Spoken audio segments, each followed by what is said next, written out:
इस चैप्टर का जो बेसिक क्लास था वो पूरा समाप्त हो गया है। इस चैप्टर का बेसिक की मैं बात कर रहा हूँ, 11th का तो पहले ही समाप्त था। जितना भी केमिकल यूनिट आप पढ़े हैं सॉल्यूट के अमाउंट के लिए, वो सब पूरे केमिस्ट्री में आपको काम आता रहेगा। ये सिर्फ इसी चैप्टर तक सीमित नहीं है, पहली बात। दूसरी बात, इस चीज़ के बिना यूनिट, मतलब सिंपली समझ सकते हैं आप, यूनिट के बिना तो संभव ही नहीं है कि हम पढ़ाई कर सकें। तो उसको थोड़ा आप बार बार रिवाइज करते रहिएगा, जो भी है जैसे भी है। अभी हम लोग इस चैप्टर का एक मेजर पार्ट स्टार्ट कर रहे हैं। मेन चैप्टर यहाँ से स्टार्ट होता है। हेडिंग आप ऑलरेडी डाले हुए हैं, जो नहीं डाले हैं डाल दीजिए।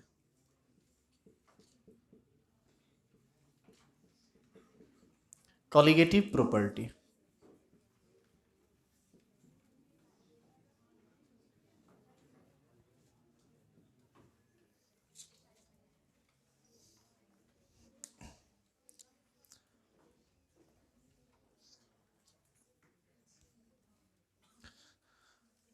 पहले आप इसको समझिए, और यहाँ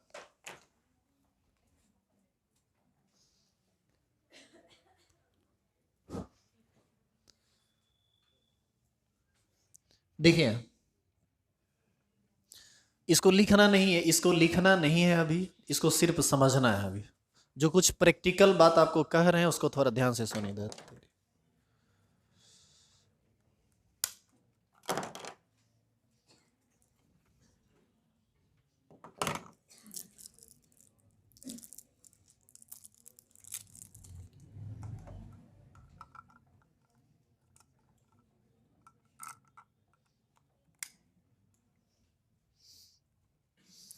कुछ कुछ प्रैक्टिकल बातें हैं, उसको थोड़ा पहले आप ध्यान से देखिए। कुछ गड़बड़ी है, टेक्निकल लगता है। नहीं, बैटरी तो ठीक है। चलिए शांत हो जाइए। देखिए इधर, हम एक गिलास पानी लेते हैं। इस पानी में थोड़ा सा चीनी मिलाते हैं। तो चीनी जब हम मिलाएंगे तो चीनी का एक निश्चित अमाउंट इसमें जाएगा। अच्छा, उस एक फिक्स मास यदि आप इसमें डालते हैं तो आप चाहें तो उसको मॉलिक्यूल में कन्वर्ट कर सकते हैं कि वो कितना मॉलिक्यूल हम इसमें डालें। जैसे हम मान लीजिए 342 ग्राम, 342 ग्राम चीनी को हम इसमें डाल दिए, तो 342 ग्राम शुगर जो है वो कितना मोल होगा? 1 मोल होगा, क्योंकि उसका मॉलिक्यूलर वेट 342 होता है। तो ऐसी स्थिति में बताइए कि हम कितनी संख्या में शुगर का मॉलिक्यूल इसमें डाल दिए। N A number, Avogadro number के बराबर, 6.023 इंटू 10⁻23 के बराबर। चलिए, अब कोई आदमी क्या किया कि एक दूसरा बर्तन में इतने मात्रा में पानी लिया और उसमें वो उसका दोगुना चीनी डाल दिया, 684 ग्राम डाल दिया। तो ऐसी स्थिति में क्या होगा कि उसमें 2 मोल चीनी डाला गया। मॉलिक्यूल्स की संख्या कितनी होगी वहाँ पर? 2 इंटू एवोगाड्रो नंबर। अब आप एक बात बताइए कि क्या यहाँ पर जो सॉल्यूशन बना और यहाँ जो सॉल्यूशन बना, क्या दोनों का प्रॉपर्टी एक जैसा होगा? नहीं होगा। तो कुछ प्रॉपर्टी है ना जो डिफरेंट होगा दोनों में। यदि प्रैक्टिकली आप सोचिए तो ये कम मीठा लगेगा और ये ज़्यादा मीठा लगेगा। देखिए, कम मीठा लगना, ज़्यादा मीठा लगना, यह सब कॉलिगेटिव प्रॉपर्टी के अंतर्गत नहीं आता है।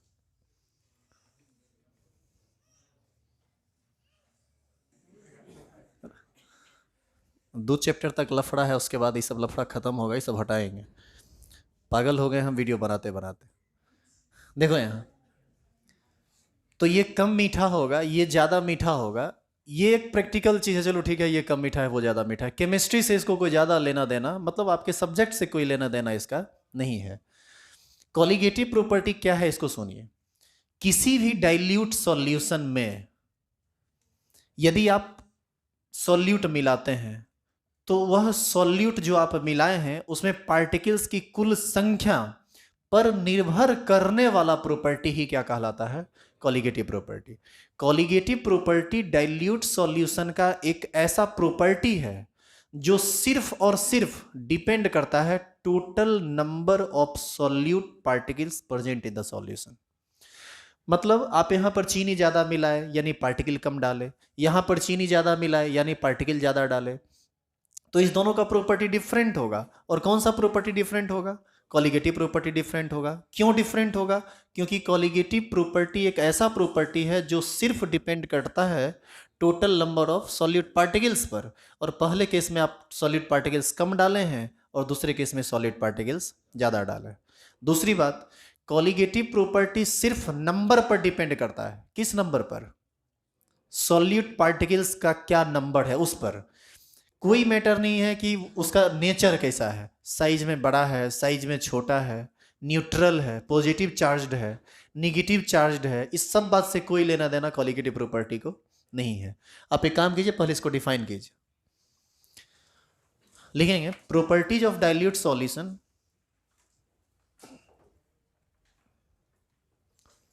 Properties of dilute solution, properties of dilute solution which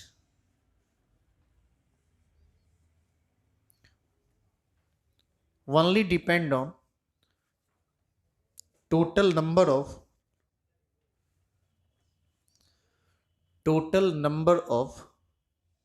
solute particles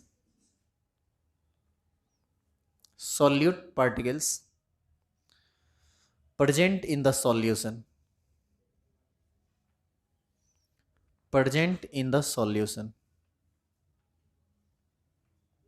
inverted comma में लिखेंगे not on the nature of solid particles, not on the nature, board पर लिखा हुआ है, देख लीजिए।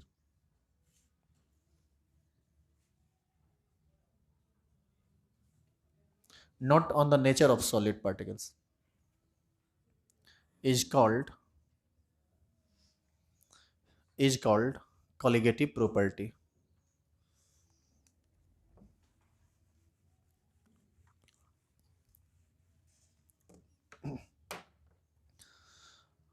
अब थोड़ा केमिस्ट्री से संबंधित बात कर लें और उसको भी थोड़ा प्रैक्टिकल ही बात करेंगे। मान लीजिए कि किसी भी बर्तन में पानी उबल रहा है, बॉईल हो रहा है। बॉईल होता रहता है पानी, तो वो तो दिखता है ना कि बॉईल हो रहा है। आप क्या कीजिए, उसमें थोड़ा सा चीनी डाल दीजिए। बताइए तो प्रैक्टिकली क्या होगा उससे? चीनी डालने से क्या होगा?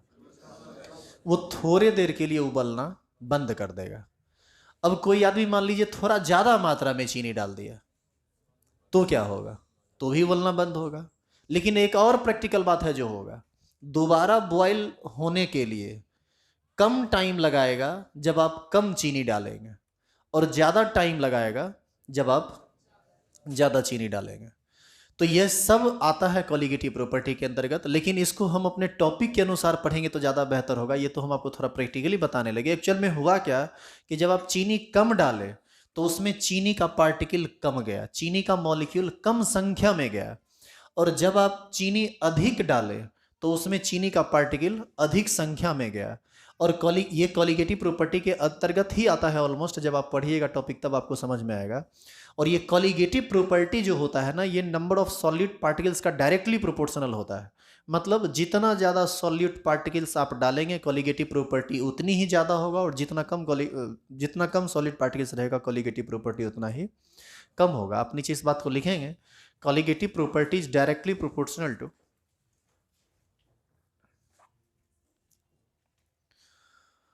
colligative property is directly proportional to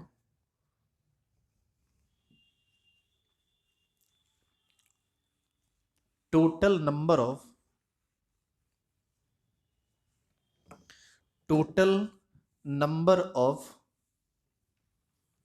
solute particles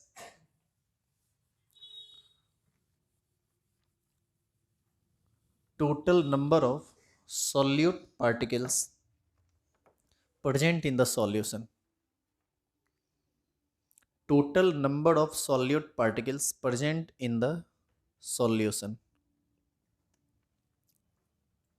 मतलब सॉल्यूट पार्टिकल्स बढ़ेगा तो कॉलिगेटिव प्रॉपर्टी बढ़ेगा, सॉल्यूट पार्टिकल्स घटेगा तो कॉलिगेटिव प्रॉपर्टी घटेगा। अब हम देखेंगे इसका टाइप। स्टार लगाइए, लिखिए टाइप्स ऑफ कॉलिगेटिव प्रॉपर्टी। और जब सब टाइप को पढ़ोगे तब ये बेहतर समझ में आएगा।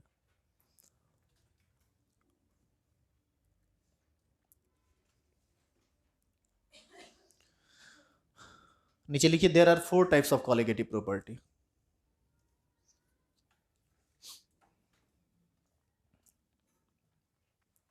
There are 4 types of colligative property.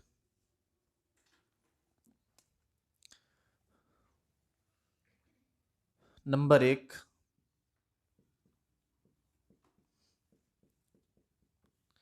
Relative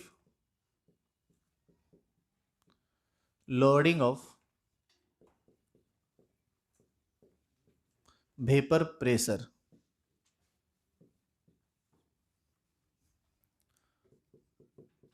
दूसरा,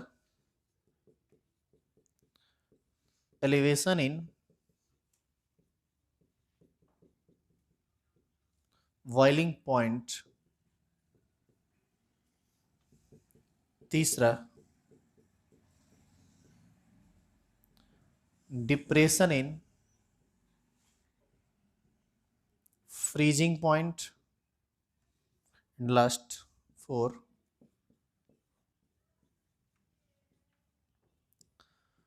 ऑस्मोटिक प्रेशर।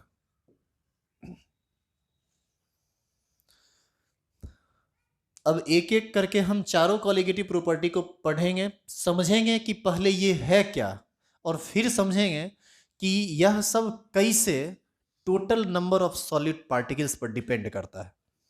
क्योंकि यह सब कॉलिगेटिव प्रॉपर्टी है, और कॉलिगेटिव प्रॉपर्टी तो वही प्रॉपर्टी होता है जो total number of solid particles पर डिपेंड करता है। यदि आप चारों लिख लिए हैं तो 1 नंबर हेडिंग डालिए, relative lowering of vapour pressure, bracket में लिख देंगे RLVP।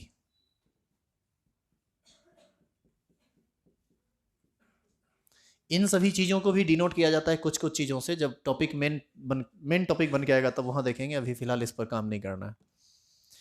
चारों हेडिंग हो गया हो तो हेडिंग डाल दीजिए, relative lowering of vapour pressure, bracket में RLVP।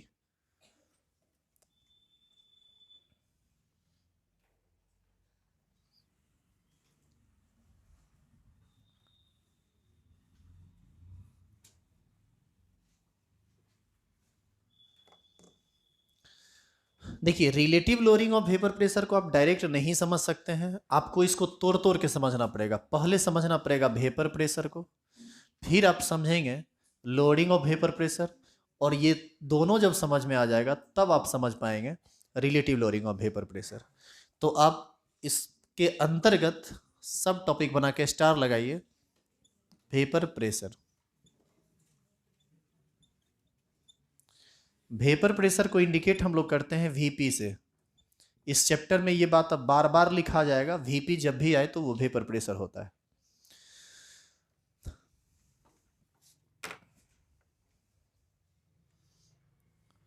और दूसरा बात सुन लीजिए, वेपर प्रेशर इस चैप्टर का धड़कन है। नहीं समझा? धड़कना बंद हो गया ना तो जान चला जाएगा। मतलब आपको यदि वेपर प्रेशर समझ में नहीं आया, आप एको को कंसेप्चुअल बात नहीं समझ सकते। इसीलिए आप कहीं भी फंसेंगे ना कि सर हमको ये चीज़ समझ में नहीं आया, तो हम आपको इसी चीज़ से समझाएंगे कि देखो वेपर प्रेशर इसका ऐसा है, और ये आपको बाद में एहसास भी हो जाएगा।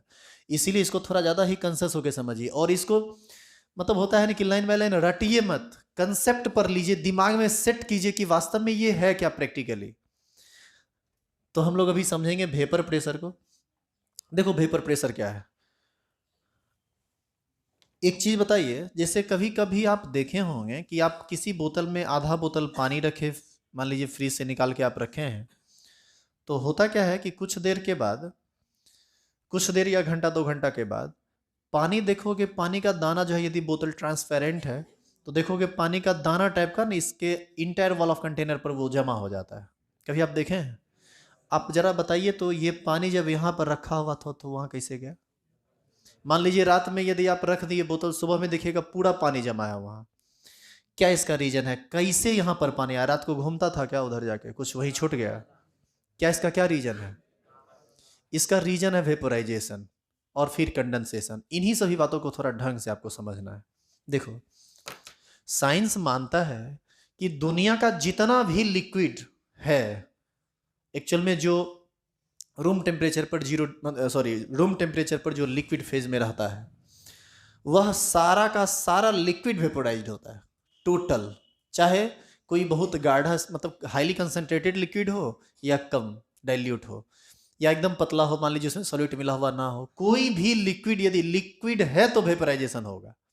जैसे यदि फर्श पर पोछा लगता है, देखते होंगे थोड़ी देर में सूख गया, वो सूख के कहाँ गया, क्या हुआ उस वाटर मॉलिक्यूल का, वो सब वेपराइज्ड हो गया।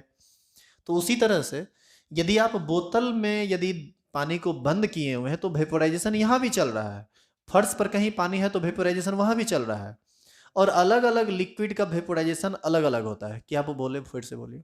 बिल्कुल होता है, मरकरी का भी वेपोराइजेशन होता है लेकिन बहुत ही कम, नेग्लिजिबल। आप मरकरी की बात करते हैं, साइंस तो ये मानता है कि सॉलिड का भी वेपोराइजेशन होता है, सॉलिड का भी वेपोराइजेशन होता है, करोड़ों अरबों साल में वो खत्म हो सकता है, लेकिन वो चीज दिखता नहीं है, इसलिए हम लोग उसको ना के बराबर करते हैं। हम लोग कहते हैं नहीं, उसका वेपोराइजेशन नहीं होता है, लेकिन लिक्विड जितना है सबका वेपोराइजेशन होता है। मरकरी मेटल है और एकमात्र ऐसा मेटल, दुनिया का एकमात्र ऐसा मेटल जो रूम टेम्परेचर पर लिक्विड स्टेट में रहता है। ठीक है, तो जितना भी लिक्विड है सब का वेपोराइजेशन होता है। पेट्रोल का थोड़ा ज़्यादा होता है, पानी का उससे कम होता है। यदि आप सरसों का तेल ले लेंगे तो उसका वेपोराइजेशन बहुत कम होता है, लेकिन वेपोराइजेशन उसका भी होता है। जितना लिक्विड है सब का वेपोराइजेशन होता है। अब देखिए ये वेपोराइजेशन होता कैसे है, इसका प्रैक्टिकल व्यू क्या है, इसको आप देखिए। वेपोराइजेशन का रीजन क्या है? पत्थर पानी में गलता है? नहीं गलता है। साइंस मानता है ऐसा कोई चीज ही नहीं है जो पानी में नहीं गलता है। हाँ गलेगा, 200-400 अरब साल में गलेगा। तो देखते रहिए, 50 साल का जिंदगी है, अरब साल में क्या होगा नहीं होगा। देखिए इधर, लेकिन ये सच्चाई है, मरकरी का भी वेपोरेशन होता है लेकिन बहुत कम, जिसको हम लोग नेग्लेक्ट करके चलते हैं। इधर देखिए सभी आदमी, सुनो, इस बर्तन में यदि आप वाटर लिए, आप एक चीज जानते होंगे कि यदि कोई सब्सटेंस सॉलिड है तो सॉलिड सब्सटेंस में जो कंपोनेंट्स पार्टिकल होते हैं वो अपने जगह पर स्थिर रहता है, नॉर्मली वाइब्रेट करता रहता है, लेकिन एक जगह से दूसरे जगह पर नहीं जाता है। ये सॉलिड की बातें हुई। लिक्विड में ये पार्टिकल थोड़ा अलग अलग होता है और ये पार्टिकल लगातार मूव करता रहता है, एक जगह से दूसरे जगह, दूसरे से तीसरे, इधर कंटेनर से वॉल ऑफ कंटेनर से टकराया, इधर टकराया, लगातार ये घूमता रहता है। और यदि आप गैस की बात करते हैं तो ये काफ़ी दूर दूर रहता है और गैसियस मॉलिक्यूल काफ़ी तेज गति से घूमते रहते हैं। तो सबसे ज़्यादा कंपोनेंट्स पार्टिकल में जो मूवमेंट होता है वह किस में होता है? गैस में। उससे कम होता है लिक्विड में, और सबसे कम, या ना कह दे ये भी गलत नहीं होगा, ये किस में होता है? सॉलिड में। तो यदि कोई लिक्विड आप लिए, जैसे मान लो नॉर्मली आप वाटर लिए, तो वाटर का जो मॉलिक्यूल है H2O, वो क्या होगा कि ये अंदर में पूरा का पूरा H2O है, तो ये मॉलिक्यूल यहाँ से यहाँ आया, यहाँ से टकरा कर यहाँ आया, यहाँ से टकरा कर यहाँ आया, यहाँ से टकराया। हो सकता है कि ये नीचे भी लौट गया हो, या हो सकता है कि ये ऊपर भी चला गया हो। ऊपर का मतलब गैसियस फेज में, वेपर फेज में। जैसे ही ये देखो, अंदर में भी यह H2O है, केमिकल जो कॉम्बिनेशन है उसका, हाइड्रोजन और वाटर जो H2O के फॉर्म में है, उसी फॉर्म में ये कहाँ चला गया? गैस फॉर्म में। एक्चुअल में गैस अकेला बन के उड़ गया तो यही कहलाएगा वेपर, और यदि यही लिक्विड फेज में रहता तो वो कहलाता वाटर, मतलब नॉर्मल लिक्विड कहलाता। तो ये आपका बन गया वेपर और ये अभी लिक्विड फेज में है। अब सुनिए, एक मॉलिक्यूल ऐसा किया, फिर दूसरा मॉलिक्यूल भी ऐसा किया, फिर तीसरा मॉलिक्यूल भी ऐसा किया, फिर चौथा मॉलिक्यूल भी ऐसा किया, अरबों खरबों मॉलिक्यूल है वो लगातार वहां पर वेपोराइजेशन हो रहा है। यदि लगातार ऐसा ही होता रहे तो धीरे धीरे सारा का सारा पानी उड़ जाएगा। और आप देखते होंगे जब आप गर्म करते हैं तो बहुत तेजी से वेपोराइजेशन होता है, और यदि आप लगातार गर्म करते रह गए, लगातार बॉईल करते रह गए वाटर को, तो सारा का सारा पानी वेपर बन के उड़ जाएगा। लेकिन ऐसा नहीं है कि सिर्फ गर्म करने पर ही वेपोराइजेशन होता है, आप नॉर्मल टेम्परेचर पर ही वेपोराइजेशन होता है। हाँ, उसका रेट थोड़ा कम होता है, वो धीरे धीरे वेपोराइज होता है। तो इस चीज को हम, टेम्परेचर का क्या इफेक्ट पड़ता है वेपर प्रेशर पर, उसमें पढ़ेंगे, उसको हम यहाँ पर नहीं ला रहे हैं। फिलहाल हम तुमको ये समझा रहे थे कि वेपोराइजेशन क्या होता है। अब जैसे पेट्रोल है, पेट्रोल का जो भी कंपोनेंट है वो भी लगातार इसी तरह से मूव करता रहता है, मूव करके वेपर बन जाता है। तो जितना भी लिक्विड है सबका वेपोराइजेशन होता है, पहले आपको ये बात दिमाग में सेट कर लेनी चाहिए। अब ये बात यदि आप समझ गए हैं तो आप समझ सकते हैं कि वेपर प्रेशर क्या है। इसके नाम से ही स्पष्ट है, प्रेशर किसका? वेपर का। वेपर के द्वारा लगाया गया प्रेशर ही क्या कहलाएगा? Vapour pressure. तो अब आप इसको समझिए कि कहाँ से आया और इसका परफेक्ट डिफिनीशन क्या है, परफेक्ट कंसेप्ट क्या है, इसको समझिए। लिखना कुछ नहीं है, चुपचाप देखना है। आज कुछ लिखना ही नहीं है आपको। देखो यहाँ हम एक इस तरह का बर्तन लेते हैं। अभी जब आप आए थे तो एक फिगर बना हुआ था ना बोर्ड पर, एक्चुअल में वही फिगर हम फिर से बना रहे हैं। क्या हो रहा है? खिस्सा।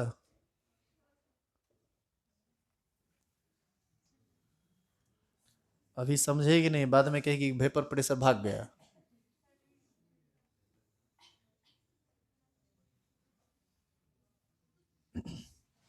देखिए इस तरह का एक बर्तन है और ये वाला जो पार्ट है ना, ये ओपन है, खुला हुआ है। इसमें क्या किया गया, पानी भर लिया गया। ये बिल्कुल प्योर वाटर है या प्योर लिक्विड है, कोई भी लिक्विड आप ले सकते हैं। वाटर क्या, कोई भी लिक्विड है ये।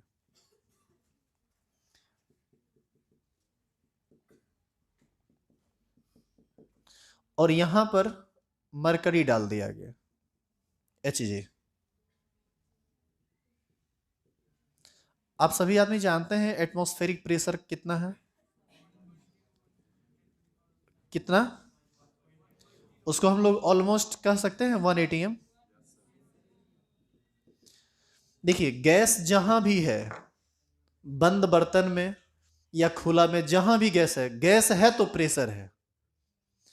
और एटमॉस्फेयर में गैस है तो यहाँ भी प्रेशर है। हम लोग जिस सरफेस पर रह रहे हैं वहाँ का प्रेशर 1 atm है, जिसको हम लोग एटमॉस्फेरिक प्रेशर कहते हैं। 1 atm, एटीएम रुपया निकालने वाला मशीन नहीं है। एटीएम क्या है? यूनिट है। किस चीज़ का? प्रेशर का। और इसके बारे में काफ़ी डिटेल में चर्चा हुआ है पहले भी। यदि आप नहीं समझते होंगे तो बाद में हम कर देंगे। 1 atm। अब आप एक बात बताइए कि यदि आप इस नली में पारा को भरे हैं तो ये यहाँ पर कितना एटीएम का प्रेशर हमको बताएगा? वो 1 atm। अरे जितना प्रेशर है एटमॉस्फेयर का, वो जितना लगेगा वो उतना बताएगा। इससे यदि हम नीचे जाएंगे तो मान लीजिए यहाँ पर 0.5 atm है। इससे यदि आप ऊपर गए तो मान लीजिए यहाँ पर इस जगह पर ये 1.5 atm है। इससे यदि आप ऊपर गए तो मान लीजिए ये 2 atm है। ज़्यादा प्रेशर लगा देगा, पारा फेंक देगा ऊपर से। तो अभी हम कुछ क्रिएट कर रहे हैं ताकि आप समझे चीज़ों को कि वेपर प्रेशर क्या है। अब देखो, जैसे ही हम लिक्विड भर के उधर पारा को भरे हैं तो नॉर्मल एटमॉस्फेरिक प्रेशर पर वो पैक हुआ है। अभी जो अंदर का प्रेशर यहाँ का होगा, बताइए कितना प्रेशर होगा? 1 atm। अरे 1 atm पर ही ना हम पैक किए हैं, तो 1 atm होगा। इसीलिए यह पारा अभी किस जगह पर रुका हुआ है? 1 atm पर। जैसे ही आप यहाँ पर कोई लिक्विड लिए हैं तो लिक्विड का मॉलिक्यूल क्या होगा कि यहाँ से, मतलब लिक्विड फेज से किस फेज में जाएगा? गैस फेज में वेपर बनाएगा।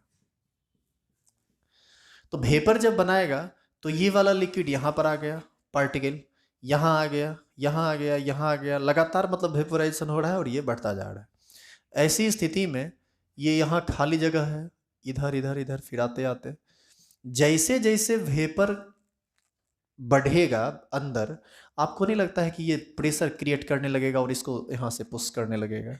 यदि ये इसको पुश करेगा तो ये ऊपर चढ़ेगा। ये क्या हुआ कि अब धीरे धीरे ऊपर चढ़ने लगा है, धीरे धीरे धीरे धीरे चढ़ते गया। एक स्थिति ऐसी भी आई जब इसका चढ़ना थोड़ा धीरे हुआ, धीरे हुआ, धीरे हुआ, और एक स्थिति ऐसी आती है जब ये रुक जाता है और उसके बाद ये चढ़ता नहीं है, स्थिर हो जाता है। अब आप कहेंगे कि सर ऐसा क्या हो गया कि रुक गया? रुका का है। दूसरा बात है, यहाँ से चला था तो थोड़ा तेजी में चला था, ऊपर जाके धीरे हुआ, धीरे होते होते एक स्थिति ऐसी आई कि वहाँ पर जाके वो रुक गया। इस सब का रीजन क्या है? तो आप इस सब का रीजन समझिए, यही वेपर प्रेशर को समझा देगा आपको। देखिए होता क्या है, वास्तविक में क्या होता है कि जो भी लिक्विड है उसका कंपोनेंट पार्टिकल, एक मॉलिक्यूल मान लीजिए वेपर में गया, दूसरा गया, तीसरा गया, चौथा गया, पांचवा गया, छठा गया, धीरे धीरे वेपर के मॉलिक्यूल्स की संख्या यहाँ पर बढ़ने लगी। और गैसियस मॉलिक्यूल जब बढ़ेगा तो निश्चित है कि एक मॉलिक्यूल दूसरे मॉलिक्यूल के साथ आपस में टकरा भी सकता है, टकराएगा ही टकराएगा। अब यदि 2-4 गो मॉलिक्यूल आपस में मिलके किसी एक की जगह पर टकरा गया तो वैसी स्थिति में क्या होता है, वह सब आपस में सट जाता है, कंडेंस हो जाता है। और कंडेंस होने का क्या मतलब है कि वह नीचे लिक्विड फेज में था, ऊपर जाके वॉल ऑफ कंटेनर पर जाके फिर से किस फेज में चला गया है, लिक्विड फेज में चला गया है। और यदि लगातार और मॉलिक्यूल से टकराता गया तो ये दाना धीरे धीरे बड़ा होने लगेगा। और ऐसी स्थिति में हो सकता है कि ये इस वॉल ऑफ कंटेनर के सहारे नीचे एक बार फिर से किस अवस्था में आ जाए, लिक्विड फेज में तो पहले ही आ चुका है, लिक्विड में जाके मिल जाएगा। इसका ये मतलब हुआ कि यहाँ वेपोराइजेशन, पहले हुआ वेपोराइजेशन और बाद में क्या हो गया, कंडेंसेशन। लिक्विड से वेपर बदलना ये कहलाता है वेपोराइजेशन, और वेपर से लिक्विड में कन्वर्ट करना क्या कहलाता है, कंडेंसेशन। इसका मतलब ये हुआ कि जब आप किसी बर्तन में किसी लिक्विड को बंद करते हैं तो वहाँ पर एक नहीं बल्कि दो बात होती है, एक वेपोराइजेशन भी होता है और एक कंडेंसेशन भी होता है। अब हम बात करते हैं दोनों के रेट की, कि दोनों का रेट क्या है। अब देखिए, लिक्विड से यदि वेपर बना तो शुरू में क्या था कि अंदर में वेपर नहीं था या बहुत कम था, तो लिक्विड से वेपर में बदलने का जो रेट है वह तेज गति से था, तेज था, जिस वजह से ज़्यादा वेपर बन रहा था और ये तेजी से ऊपर चढ़ रहा था। लेकिन जैसे जैसे यहाँ से वेपर का मॉलिक्यूल, मतलब वेपर फेज में इस लिक्विड का मॉलिक्यूल गया, जैसे जैसे वहाँ पर भीड़ भाड़ बढ़ा, वैसे वैसे क्या होगा कि ये जो मॉलिक्यूल्स जो ऊपर चढ़ रहा है, यदि ऊपर से प्रेशर क्रिएट हो रहा है तो उसको ऊपर नहीं ना चढ़ने के लिए देगा। अरे ये यहाँ प्रेशर लगा रहा है, क्या यहाँ पर प्रेशर नहीं लगा रहा होगा? तो वैसी स्थिति में जो मॉलिक्यूल्स ऊपर चढ़ना चाह रहा होगा उसको चढ़ने उस रेट से नहीं देगा जिस रेट से बिल्कुल फ्री होके ये चढ़ रहा था। तो ऐसी स्थिति में रेट ऑफ वेपोराइजेशन क्या हो जाएगा, घट जाएगा। और यहाँ पर जो लिक्विड का कंडेंसेशन हो रहा था, यदि ज़्यादा मॉलिक्यूल आप करें, ज़्यादा मॉलिक्यूल आप दे दिए, या मान लीजिए अपने आप ज़्यादा मॉलिक्यूल ऊपर पर हो गया, तो वैसी स्थिति में क्या होगा कि यहाँ पर कंडेंसेशन का रेट बढ़ जाएगा, चूँकि अब भीड़ भाड़ ज़्यादा ना हो गया है। तो ऐसी स्थिति में हम ये समझ पा रहे हैं कि लिक्विड कन्वर्ट कर रहा है किस में, वेपर में, और एक बार फिर से ये वेपर किस में कन्वर्ट कर जाता है, लिक्विड में। इट मीन्स यह कैसा प्रोसेस है, यह एक रिवर्सिबल प्रोसेस है, रिवर्सिबल फिजिकल प्रोसेस है, जिसमें स्टेट चेंज हो रहा है, लिक्विड से वेपर और वेपर से लिक्विड। ये कोई केमिकल चेंज नहीं है, यह एक फिजिकल चेंज है, जिसके कारण हम इसको फिजिकल इक्विलिब्रियम के अंतर्गत रख सकते हैं। आप इक्विलिब्रियम पढ़ें, इसलिए आपको ये बात समझ में आना चाहिए। अब आप बताइए कि जब प्रोसेस रिवर्सिबल हो गया तो रिवर्सिबल प्रोसेस का सबसे स्टेबल स्टेट क्या होता है, इक्विलिब्रियम। तो ये धीरे धीरे कहाँ पहुँच जाएगा, इक्विलिब्रियम पर। अब देखिए यहाँ पर उन सब लोगों को दिक्कत होगा जो 11th में इक्विलिब्रियम नहीं पढ़े हैं। जरा बताइए, तो इक्विलिब्रियम पर पहुँचने का मतलब क्या है? जब दोनों तरफ का रेट आपस में बराबर हो जाए, वेपर लिक्विड से वेपर में बदलने का रेट और वेपर से लिक्विड में बदलने का रेट बराबर हो जाएगा। अब जरा सोचिए कि यदि दोनों रेट बराबर हो गया, इसका मतलब ये हुआ कि 10 मॉलिक्यूल्स पर सेकंड के रफ्तार से यदि लिक्विड वेपर में कन्वर्ट कर रहा है, तो इक्विलिब्रियम पर यदि ये हासिल कर लिया है तो 10 मॉलिक्यूल पर सेकंड के रफ्तार से वेपर भी किस में कन्वर्ट करेगा, लिक्विड में। अब आप बताइए कि जो नेट मॉलिक्यूल है ऊपर पर, क्या उसकी संख्या में कोई इंक्रीजमेंट या डिक्रीजमेंट होगा क्या? नहीं होगा। तो ये फिक्स हो जाएगा कि यहाँ पर जितना वेपर बना वो बन गया, अब बढ़ने घटने वाला नहीं है। और आपको क्या लगता है, जब बढ़ने घटने वाला नहीं है तो क्या प्रेशर घटेगा बढ़ेगा? जब प्रेशर घटेगा बढ़ेगा नहीं तो यहाँ पर जाके रुकेगा कि नहीं? यानी ये कब रुक जाएगा, इक्विलिब्रियम पर। जैसे ही लिक्विड का वेपर और लिक्विड ये दोनों एक दूसरे के साथ इक्विलिब्रियम में जैसे ही आएगा वो रुक जाएगा। जैसे ही रुका आप उसको चेक कीजिए कि कहाँ पर जाके रुका है। पहले था 1 और जाके रुका 1.5 पर, यानी 0.5 तक उसको कौन लेके बढ़ा दिया, वेपर। किसका वेपर, लिक्विड का वेपर। इसीलिए इस लिक्विड के इसी वेपर के द्वारा लगाया गया जो वो 0.5 atm प्रेशर है, वही कहलाएगा इस लिक्विड का वेपर प्रेशर। अब समझ में आया कि लिक्विड ये वेपर प्रेशर क्या होता है। इस हिसाब से हम कह सकते हैं कि इस लिक्विड का जो वेपर प्रेशर होगा वह होगा 1.5 - 1 यानी 0.5 atm। हम 0.5 atm डायरेक्ट नहीं लिखे हैं, कहीं आप इसको ना समझ लें, इसको मिटा ही देते हैं, समझिए लेगा। क्या कोई दिक्कत है इसमें? अब आगे की बात फिर से सुनिए। देखो, ये मत समझना कि अभी ख़त्म हो गया, अभी ये शुरू हुआ है। इसलिए इसको बढ़िया से समझ लीजिए। ये टॉपिक समझ जाओगे ना, आगे हम मैनेज कर देंगे स्पीड बढ़ा के। ये टॉपिक नहीं समझा, बाद में तुमको बड़ी दिक्कत होगा, तुमको समझे में नहीं आएगा कि हम क्या बोल रहे हैं, क्योंकि सारा का सारा बात इसी चीज़ पर निर्भर करता है इस पूरे चैप्टर में। आगे की बात सुनिए अब।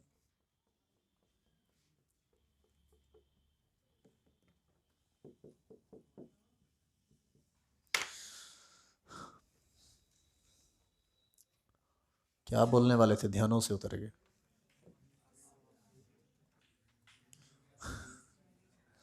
कुछ समझाने वाले थे जो दिमाग से उतर गए। वो लिखो, बनाओ, याद आएगा तो बताएंगे। फिगर बनाइए। हाँ, ये बोल रहे थे। सुनिए, अब जैसे मान लीजिए कि, सुनिएगा थोड़ा ध्यान से, मान लीजिए कि अभी आप इस बर्तन में पानी लिए थे, तो ये किसका वेपर प्रेशर हुआ? वाटर का वेपर प्रेशर हुआ। अब यदि आप इसी बर्तन में पेट्रोल ले लेंगे तो वो पेट्रोल का वेपर प्रेशर होगा। तो आप ये बताइए कि क्या पेट्रोल का भी वेपर प्रेशर 0.5 एटीएम ही होगा? बिल्कुल नहीं, सवाल ही नहीं उठता है, क्योंकि दोनों का नेचर सेम नहीं है। ये तो तय है, जब हम पैक करेंगे तो 1 एटीएम पर ही पैक होगा एट नॉर्मल सरफेस, हाँ या ना? लेकिन पेट्रोल का जो वेपोराइजेशन होता है, या उसकी जो वेपोराइजिंग टेंडेंसी होती है, वह वाटर से अधिक होती है। तो वह ज़्यादातर वो वेपर फेज में रहना चाहेगा। तो ऐसी स्थिति में ज़्यादा वेपर बनेगा तो हो सकता है कि कहाँ तक पहुँच जाए, 2 एटीएम तक। इसका ये मतलब हुआ कि अलग अलग लिक्विड का वेपर प्रेशर अलग अलग होता है। अब जब हम ये समझ गए कि अलग अलग लिक्विड का वेपर प्रेशर अलग अलग होता है, तो आपके दिमाग में एक और क्वेश्चन आ सकता है कि क्यों, आखिर पेट्रोल का वेपोराइजेशन क्यों ज़्यादा होता है वाटर से? इन सभी चीज़ों का जवाब आपको धीरे धीरे मिलेगा, सब बातें के बारे में नहीं समझ जाइएगा। इस बात को आप तब समझ सकते हैं जब आप पढ़ेंगे factor affecting vapour pressure. Vapour pressure को कौन कौन चीज़ प्रभावित करता है, उसके अंतर्गत ये सब बात आप पढ़ पाइएगा। अब फिगर बनाइए। क्या हुआ? दे दो ना रे।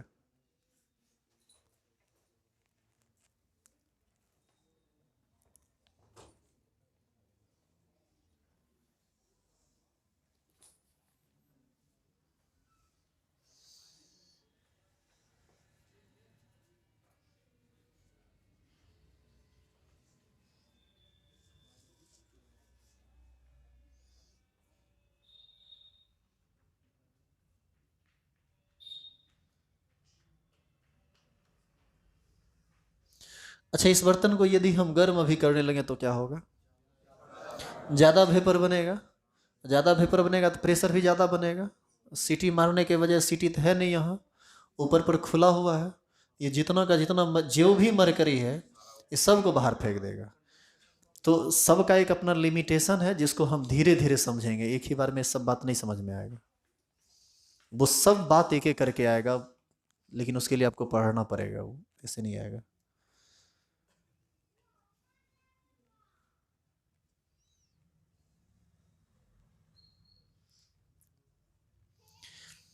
एक्चुअल में किसी, आप उतारिए भी और सुनिए भी, किसी भी लिक्विड का वेपर प्रेशर आप इसी मेथड से निकाल सकते हैं। ऐसे ही निकाला जाता है किसी भी लिक्विड का वेपर प्रेशर।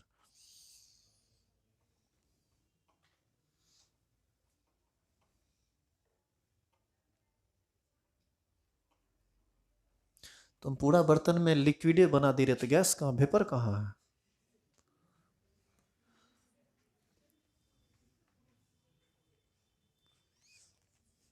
फिगर कुछ ऐसा हो जिसमें पता चले कि वो लिक्विड है, ये नीचे लिक्विड है। थोड़ा इसको कंडेंस बना दीजिए, थोड़ा फिगर में डॉटेड ज़्यादा दिखा दीजिए, और जहाँ पर गैसियस है वहाँ पर आप कम दिखाइए।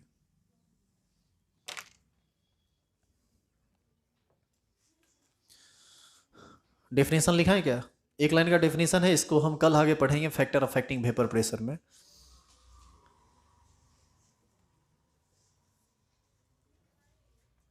इस सब का कलर चेंज कर दीजिए मरकरी का।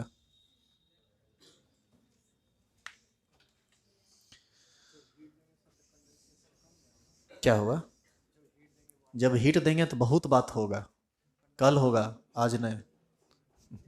एक्चुअल में कल ये सब बताना है। इसमें भी लेकिन, परंतु, किंतु कुछ मत लगाइए। ये जब हम कहेंगे ना कि अब खत्म हो गया है, तब आप क्वेश्चन कीजिएगा, शायद कोई क्वेश्चन रहेगा नहीं। ठीक है, अभी ये हम बोल रहे हैं कि शुरू ही हुआ है, इसको पूरा पढ़ लीजिए। हो गया, लिख लिया क्या? लिखेंगे नीचे एक लाइन का डेफिनेशन है, इसको लिख लीजिए। तेरो देख लिखेंगे, pressure develop by, pressure pressure develop by, pressure develop by vapour of a liquid, pressure develop by vapour of a liquid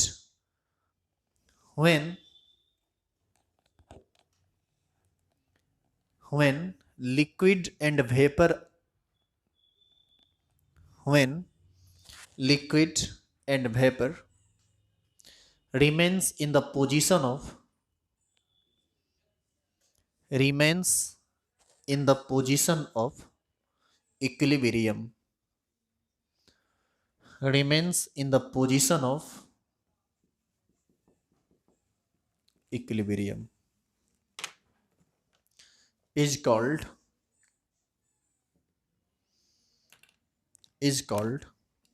vapor pressure.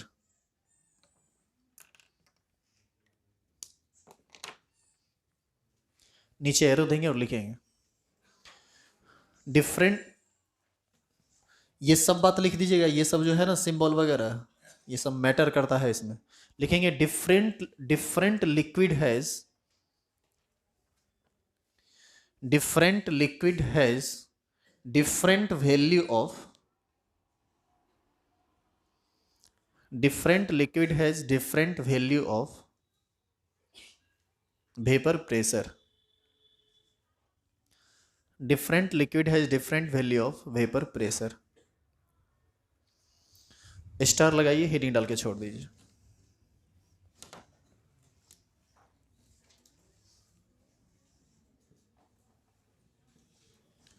Factor affecting